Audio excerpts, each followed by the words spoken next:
We have been told that we are living in a democracy.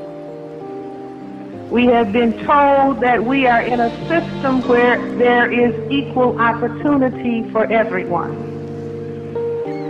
Tragically, we have been told a gigantic lie, and that lie has been told over and over and over and over again. We are living in a system of racism, white supremacy. It is not a system of equal opportunity. It is a system wherein, let me go to my blackboard. Can you all see this board, or I don't know if it can be seen. Sometimes I think the blackboard is my security blanket.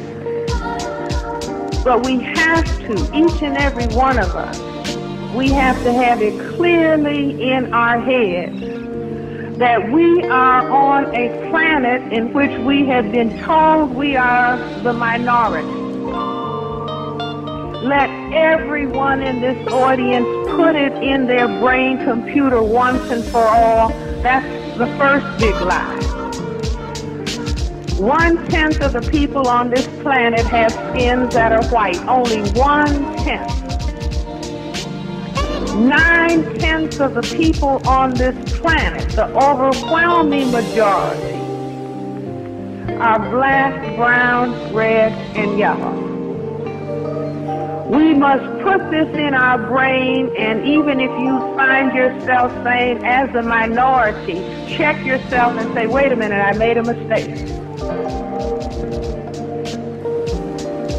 Because this big deception, training the vast and overwhelming majority of people to consider themselves a minority, is psychological warfare. It's to make the majority feel minuscule in terms of numbers. So repeat after me. The black, brown, red, and yellow people on this planet are the overwhelming majority people on planet Earth. Fine, class. The second gigantic lie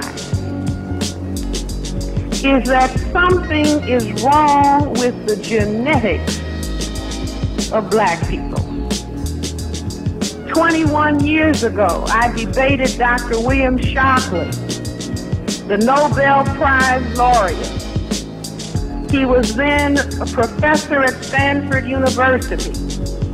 And those of you who are old enough like me remember he was going around talking about black genetic inferiority and that black people should have themselves sterilized so that they will not keep on polluting the planet with our degraded genetic material. 21 years later, we have Dr. Charles Murray and the late Richard Herrenstein singing the same song.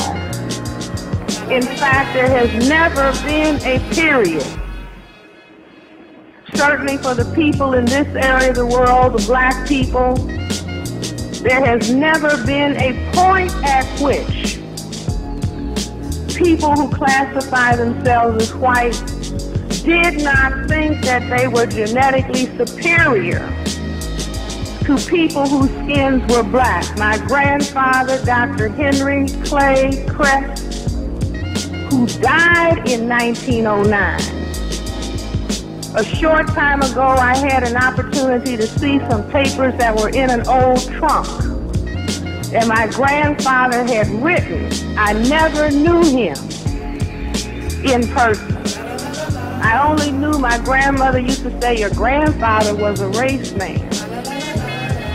That meant that he considered his identification with other black people to be a priority.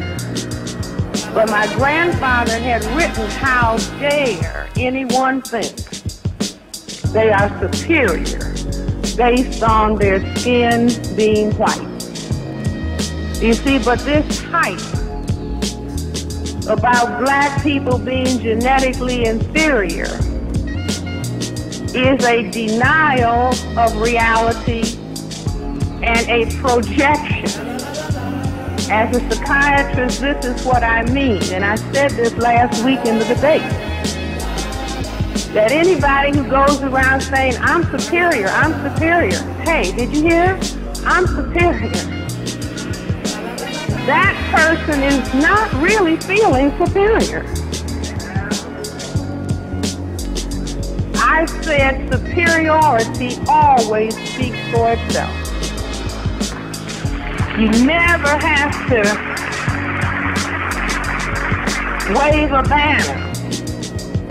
But in my attempt to understand what racism is all about, because I wanted to be a good psychiatric physician to black people primarily, because they didn't have all of the psychiatric physicians that they needed. And when I took histories on black patients and found that their problems, whether it was drugs or alcohol or depression or psychosis, was stemming from confrontation with this horrible destructive force in the environment that we call racism, I said, I got to understand what that really is all about. And so looking at this fact that, wait a minute, these people who put this big lie out that they're the majority are really the minority. And the second big lie that something was wrong with our genetics, but in reality, white skin. This is not Francis Welsin's genetics that I cooked up in my apartment. Skin whiteness is defined by white people themselves, but when they were talking about a white mouse or a white bunny rabbit, not themselves, that this is a genetic deficiency state.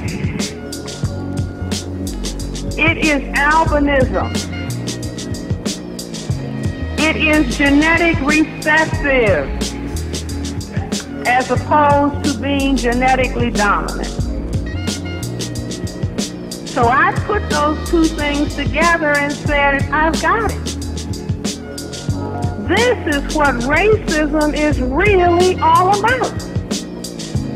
This tiny minority of people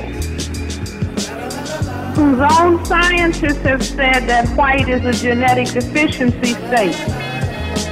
And it is recessive. Figured out after they ended up circumnavigating the globe. People of color had circumnavigated the globe long before that. But people whose skins were white did not circumnavigate the globe until starting in the 15th century. And when they found out that everybody on the planet was colored, every place they stopped, every place those boats crash landed, it was some more colored people. And the colored people were receptive, kind, and fed these strangers. And they even allowed themselves to have sexual intercourse with the strangers. And the strangers found out, if they waited 9 months, that all of the children ended up looking like the colored mothers. And so they decided, we have a color problem.